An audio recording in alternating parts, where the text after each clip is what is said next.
யாருக்கு தான் தயிர் சாதம் பிடிக்காது? அதுவும் குழந்தைங்களுக்கு சொல்லவே வேணாம். நான் சொல்ற மெத்தட்ல சில தாளிப்புகள் குடுத்து தயிர் சாதம் இந்த மாரி க்ரீமியா பண்ணுங்க.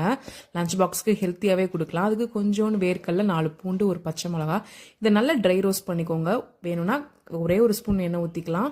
இது கூடவே 2 ஸ்பூன்ல இருந்து ஒரு 3 ஸ்பூன் வரைக்கும் வெள்ளை எள் சேர்த்துக்கோங்க. இதை நல்லா ப்ரௌன் கலர் ரோஸ்ட் பண்ண வரைக்கும் கொத்தமல்லி தலை சேர்த்து, இது ரொம்பலாம் வதங்க வேணாம், லைட்டாக வதங்கினாலே போதும். இதை மிக்ஸி ஜாரில் குறை அரைச்சி எடுத்துக்கோங்க. இப்போ சுடு சாதத்தை நல்லா மசிச்சதுக்கப்புறம் இது கூட இந்த அரைப்பை சேர்த்து ஒரு ஸ்பூன் பட்டர், இது கூட 1 கப் பால், இது கூட 3/4 கப் தயிர், இதை ஃபர்ஸ்ட் நம்ம நல்லா விரவி எடுத்துக்கலாம். உப்பு சேர்த்து நல்லா கிண்ணதுக்கப்புறம் கடைசியாக 1/2 கப் பால் 1/2 கப் தயிர் அந்த மாதிரி சேர்ந்த ரேஷியோவில் கலந்து எடுத்திங்கன்னா இது எப்பயுமே க்ரீமி டெக்ஸ்சர்லேயே இருக்கும். எவ்வளோ நேரம் ஆனாலும் இது இதே டெக்ஸ்சரில் தான் இருக்கும், கட்டிப்படாது. ரொம்பவே நல்லா இருக்கும். லஞ்ச் பாக்ஸ்க்கு நீங்கள் எப்படி கொடுத்து விட்றீங்களோ அப்படி இருக்கும். ரொம்ப க்ரீமியாக அந்த எள்ளு ஃப்ளேவரோட, எள்ளு நிறையவே டயட்ரி ஃபைபர் இருக்குது. குழந்தைங்களுக்கு ரொம்பவே அதில் நிறைய சத்துகள் இருக்குது. ட்ரை பண்ணி பாருங்கள்.